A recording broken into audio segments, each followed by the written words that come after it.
Question है, body of mass 4m is lying in XY plane at rest, is suddenly exploded into 3 pieces. 2 pieces each of mass m moves perpendicular to each other with equal speed v. The total kinetic energy generated due to explosion. यानी कि इस case में एक particle जो है यहाँ पे रखा हुआ था जिसका मास था 4m।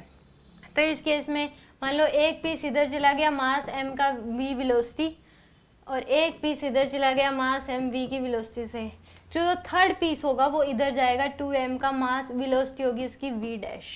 तभी तो इनिशियली ये जो था, ये इनिशियली क्या था, यहाँ पे रेस्ट में प्लेन में रखा हुआ था। इनिशियली जो ये मास क्या था 4m का मास, ये इनिशियल वेलोसिटी क्या थी 0।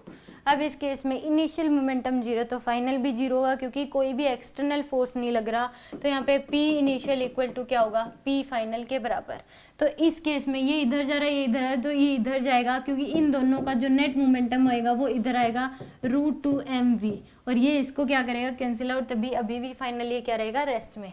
तो यानी कि P इनिशियल 0 है, P फाइनल आ जाएगा √2mv प्लस में 2mv डैश।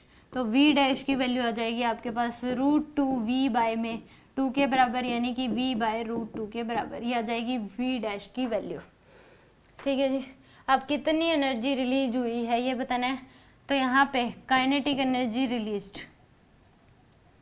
हो जाएगी 2 इंटू में हाफ mv स्क्वायर, क्योंकि इसकी भी हाफ mv स्क्वायर, इसकी भी क्या है हाफ mv स्क्वायर। ये इधर गया एक पार्टिकल ऊपर और एक क्या गया इधर, तभी तो मोमेंटम नेट क्या होगा 0। इन दोनों का जो रिजल्टेंट होगा वो इसको कैंसिल आउट कर देगा। प्लस में हाफ मास है 2m इंटू में v की वैल्यू v बाय √2 का स्क्वायर। तो इससे कैंसिल आउट, ये इससे क्या हो जाएगा cancel out mv square plus mv square by 2। तो आंसर आ जाएगा 3/2 mv स्क्वायर।